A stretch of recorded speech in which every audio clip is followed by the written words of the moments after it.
2 నెలలుగా మీకు తెలుసు. 2 నెలలుగా ఆ రిపోర్టు మీ చేతిలో పెట్టుకొని ఏం చేస్తున్నారు? మీ 100 రోజులు పూర్తి చేసుకున్న సందర్భంలో మీరు అది బయట పెట్టారు అంటే ఏమనుకోవాలి? మీరు సూపర్ 6 అమలు చేయలేదు కాబట్టి ప్రజల దృష్టిని మళ్లించడానికే ఒక హిడెన్ అజెండాతో ఇది ఆ రోజు బయట పెట్టారని స్పష్టంగా అర్థమైపోవటం లేదా? చంద్రబాబు గారు సమాధానం చెప్పాలి. 2 నెలల కిందే మీకు తెలిస్తే మరి ప్రజలకు ఎందుకు చెప్పలేదు?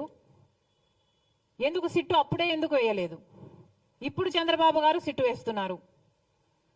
ఈ సిట్టేదో 2 నెలలు ముందే వేస్తుండొచ్చు కదా. ఇంత రచ్చ జరిగాక ఇప్పుడు సిట్టు వేశారు చంద్రబాబు గారు. అప్పుడే సిట్టు వేసునుంటే ఇంత రచ్చ జరిగాక ఇప్పుడు సిబిఐ ఎంక్వైరీ వేస్తుండొచ్చు కదా. మరి ఏం సమాధానం చెప్తారో చంద్రబాబు గారు చెప్పాలి. ఇన్ని ఆధారాలు, ఇన్ని రిపోర్ట్లు మీ చేతుల్లో పెట్టుకొని కూడా ఈరోజు ఒకవైపు తెలుగుదేశం పార్టీ అయినా, పవన్ కళ్యాణ్ గారైనా, బీజేపీ అయినా, జగన్మోహన్ రెడ్డి గారైనా అందరూ కలిసి నీచమైన మత రాజకీయాలు చేస్తున్నారు. మొన్నెక్కడో ఒక రాముల వారి రథం తగలబెట్టారని విన్నాం. వీళ్ళు చేస్తున్న ఈ క్రియలకు, వీళ్ళు మాట్లాడుతున్న మాటలకు ఇవి ఎక్కడికి దారి తీస్తాయి అన్న స్పృహ లేకుండా, అన్న ఇంగితమన్నా లేకుండా రెస్పాన్సిబుల్ పొజిషన్స్ లో ఉన్న వాళ్ళు మాట్లాడాల్సిన మాటలేనా ఇవి? మళ్ళీ చెప్తున్నాం, లడ్డూ కల్తీ జరిగిన విషయంలో మతోన్మాద చర్యలు అవసరం లేదు, సవాళ్ళు ప్రతి సవాళ్ళు కూడా అవసరం లేదు.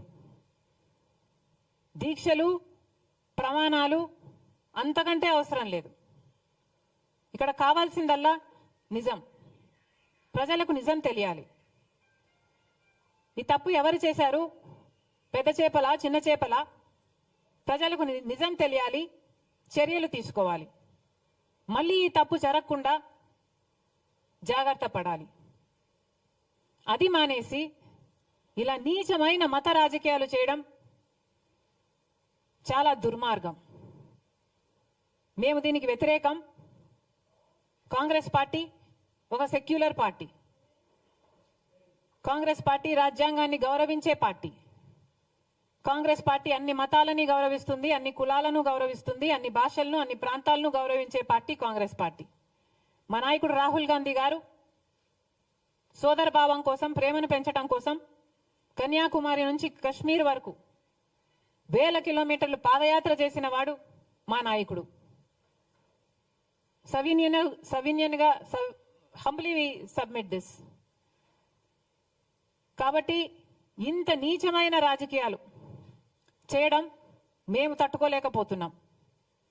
కానీ ఎన్నిసార్లు అడిగినా అటు మోడీ గారు కానీ, ఇటు చంద్రబాబు గారు కానీ సిబిఐ ఎంక్వైరీ వేయటం లేదు. కాబట్టి మేము కాంగ్రెస్ పార్టీ ఈరోజు సుప్రీంకోర్టు చీఫ్ జస్టిస్ గారికి ఒక లేఖ రాయడం జరిగింది. ఈ లేఖ ద్వారా సిబిఐ ఎంక్వైరీ జరగాలి అని, ఎందుకు జరగాలో దాని కారణాలన్నీ వివరించడం జరిగింది. సుమోటో కింద సుప్రీంకోర్టే దీన్ని టేకప్ చేసి ఇన్వెస్టిగేట్ చేయాలని కోరడం జరిగింది. ఒకవేళ సిబిఐ ఎంక్వైరీ ఏ కారణం చేతైనా వీలు కాకపోతే మన రాష్ట్రం చేస్తున్న ఈ సిట్ ఇన్వెస్టిగేషన్ను సుప్రీంకోర్టు స్వయంగా మానిటర్ చేయాలని కోరటం జరిగింది. Thank you.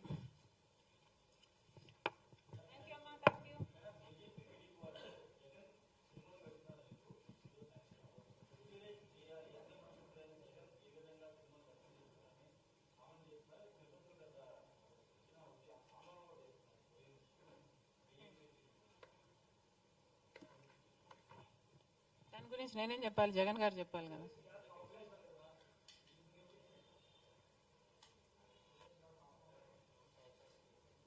అమ్మాయి rules apply to all people. దాంట్లో నా అభిప్రాయం మీ అభిప్రాయం వేరుగా ఉంటుందని ఎందుకు అనుకుంటున్నారు? ఈ 10 సంవత్సరాలలో పట్టుమని కనీసం ఒక 10 కొత్త పరిశ్రమలు కూడా రాలేదు. దాంతో మన బిడ్డలకు ఉద్యోగాలు రాలేదు. పోనీ వ్యవసాయం బాగుందా అంటే అప్పు లేని రైతు మన రాష్ట్రంలో లేడు.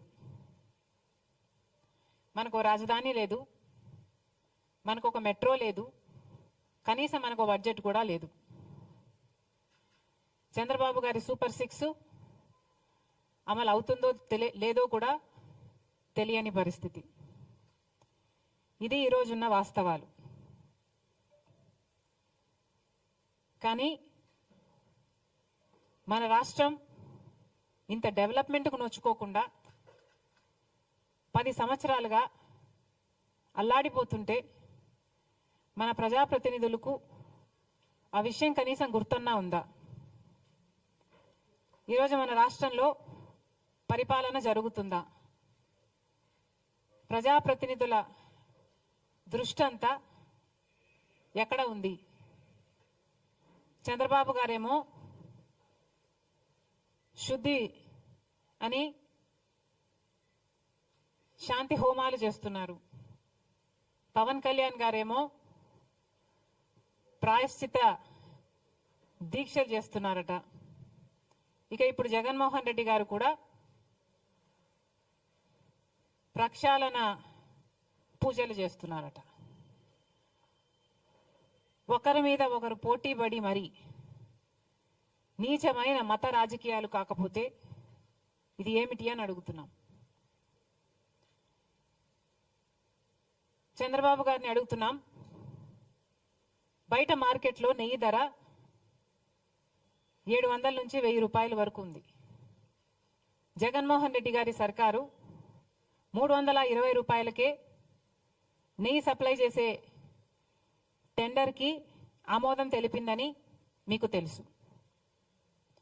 నెయ్యి కల్తీ అయిందని, లడ్డూలకు వాడే నెయ్యిలో beef టాలో, Pig fat, fish oil ఉన్నాయని నేషనల్ డైరీ డెవలప్మెంట్ బోర్డు ఇచ్చిన రిపోర్టు మీకు తెలుసు. మరి ఇన్ని సాక్ష్యాలు, ఇన్ని ఆధారాలు, ఇన్ని రిపోర్ట్లు మీ దగ్గర పెట్టుకొని కూడా